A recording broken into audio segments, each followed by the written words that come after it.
Lanjut, jadi tadi kan kita sempat sebut nih bahwa KFT itu punya jalur koordinasi langsung terhadap IFRS dan salah satu tanggung jawabnya adalah menyusun formularium. Nah, teman-teman mungkin bertanya-tanya ya, atau mungkin udah familiar. Jadi formularium itu apa sih? Kenapa ya sangat penting dalam pelayanan di rumah sakit? Nah, jadi dalam pengelolaan sedia informasi, alat dan bahan medis dipakai atau BMHP di rumah sakit, poin pertama yang harus dilakukan adalah pemilihan. Pemilihan ini berdasarkan formularium dan standar pengobatan atau pedoman diagnosa dan terapi. Nah, formularium ini disusun oleh tadi nih, KFT, Komite Farmasi dan Terapi, yang nantinya akan disepakati oleh staf medik dengan mengacu pada formularium nasional atau Fornas. Penyusunan daftar obatnya itu berdasarkan kelas terapi yang disusun kembali secara alfabetis. Formularium kurang-kurangnya itu dikaji setiap 1 tahun sekali ya. Nah, tapi perlu sudah tahu nih bahwa tidak semua obat dapat masuk dalam formularium loh. Nah, untuk masuk ke dalam formularium itu sendiri ada beberapa kriteria obat nih yang harus dipertimbangkan. Teman-teman bisa lihat ya. Jadi yang pertama itu obat itu harus memiliki NIE atau nomor izin edar dari BPOM. Lalu diutamakan obat generik memiliki rasio manfaat dan risiko yang paling menguntungkan bagi pasien, mudah penggunaannya sehingga meningkatkan kepatuhan dan penerimaan pasien, memiliki rasio manfaat biaya yang tinggi berdasarkan biaya langsung dan tidak langsung, serta terbukti paling efektif secara ilmiah atau evidence-based medicine, aman dan banyak dibutuhkan untuk pelayanan dengan harga yang terjangkau. Nah, setelah kita tahu nih kriteria obat yang dapat masuk dalam formularium, penyusunan formularium baru bisa dimulai. Nah, gimana tahapnya? Jadi kita lihat nih. Jadi tahapnya itu pertama, staf medik farmasi atau SME mengajukan usulan obat berdasarkan clinical pathway. Lalu, KFT akan membuat rekapitulasi usulan obat, lalu mengelompokkan usulan obat berdasarkan kelas terapi, kemudian KFT akan membahas nih usulan bersama pengusul. Jika diperlukan dapat meminta masukan dari pakar, lalu mengembalikan rancangan hasil pembahasan ke masing-masing staf medik fungsional nih untuk umpan balik atau feedbacknya. Lalu kemudian membahas hasil umpan balik tersebut untuk mendapatkan obat yang rasional dan cost efektif. Kemudian menyusun usulan daftar obat yang masuk ke dalam formularium, kemudian menyusun usulan kebijakan penggunaan obat, lalu nanti direktur rumah sakit akan mengesahkan formularium yang sudah dibuat. Nah, kemudian melakukan edukasi mengenai formularium kepada seluruh tenaga kesehatan rumah sakit supaya tersosialisasi dengan baik nih teman-teman. Dan yang terakhir adalah melakukan monitoring dan evaluasi kepatuhan. Nah, students, untuk memudahkan penggunaannya, sistem penulisan formularium RS ini ditetapkan dalam Permenkes tentang pedoman penyusunan formularium RS. Jadi nggak sembarang nih bikinnya.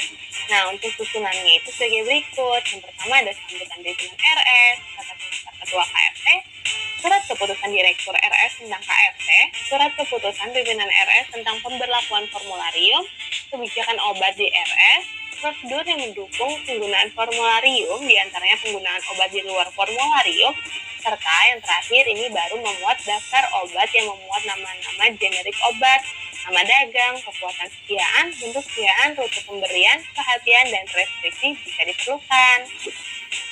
Nah, sudah dalam penerapannya nih, ada beberapa kebijakan yang harus dipatuhi untuk mendorong penggunaan obat yang rasional loh. Jadi yang pertama ini ada substitusi. Nah, nanti substitusi dibagi lagi nih jadi dua. Ada generik, yaitu penggantian dengan obat yang memiliki zat aktif yang sama. Lalu yang kedua ada terapeutik, jadi penggantian obatnya ini dengan sediaan lain dengan zat aktif berbeda namun dalam kelas terapi yang sama.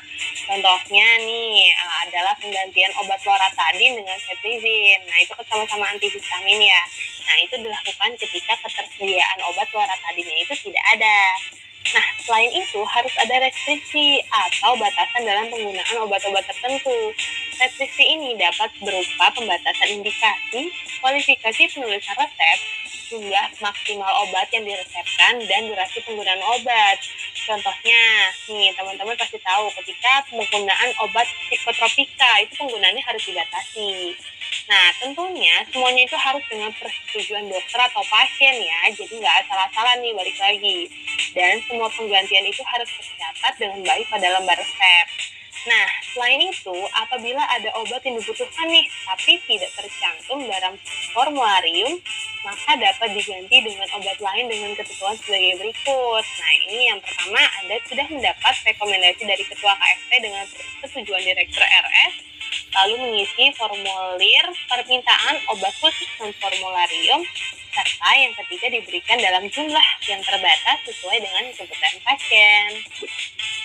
Nah, lanjut nih students. Jadi setiap 1 tahun sekali, tadi kan kita udah bahas ya bahwa formularium itu akan dikaji dan tentunya akan ada revisi nih atau perubahan berupa masuknya obat-obat baru atau keluarnya obat dari formularium.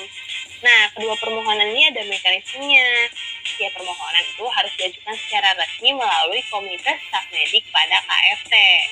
Nah, untuk permohonan penambahan setidaknya itu ada informasi yang harus dicantumkan nih. Yang pertama, nama obat, kekuatan, bentuk sediaan, lalu mekanisme farmakologi obat dan indikasi yang diajukan, alasan mengapa obat diajukan.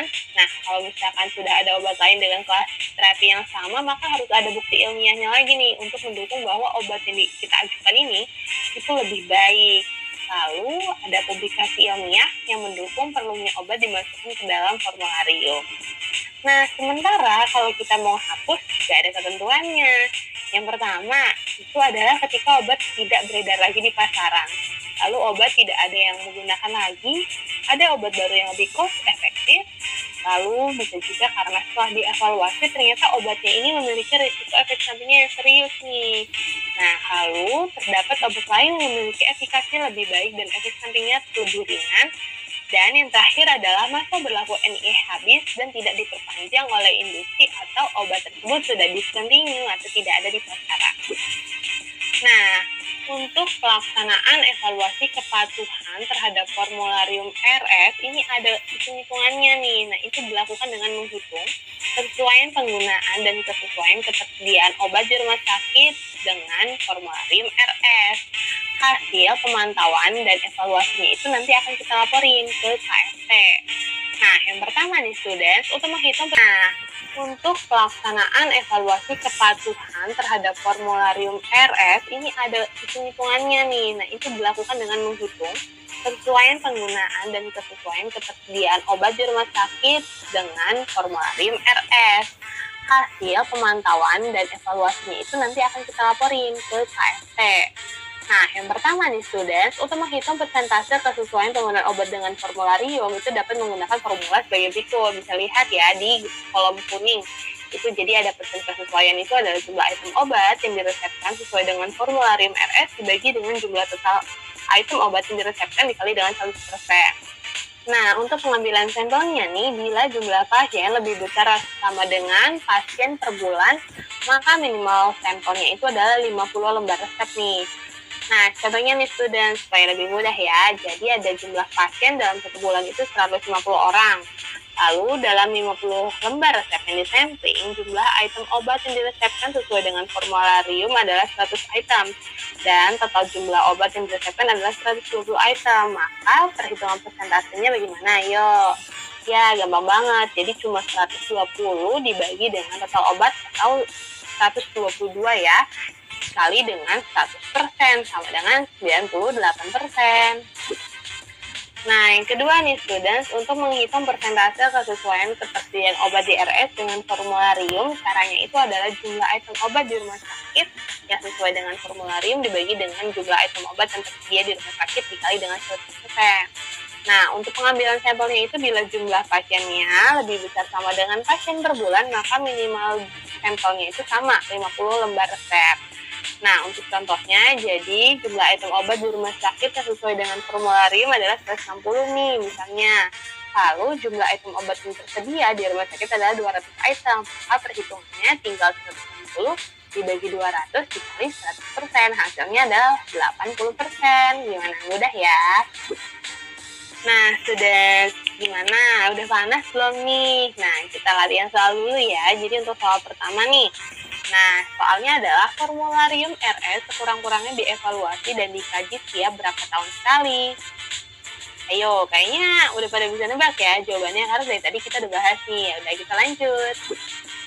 Yap, benar banget students. Jadi jawabannya itu adalah A. Tiap 1 tahun sekali menurut keputusan Menteri Kesehatan nomor HK 0107 Menkes 200 2020 tentang pedoman penyusunan formularium di rumah sakit. Next, kita ke soal kedua ya, yaitu siapakah yang mengesahkan formularium rumah sakit? Ayo, siapa nih yang masih ingat? Ya, kita bahas bareng ya. Siap, students, benar banget. Jadi jawaban itu adalah E, yaitu formularium disusun oleh tim farmasi dan terapi atau KFT yang disepakati oleh staf medik dan disahkan oleh direktur rumah sakit. Nah, untuk ketua KFT-nya ini bisa seorang apoteker ataupun seorang dokter. Nah, sudah gak terasa nih kita udah sampai di akhir video.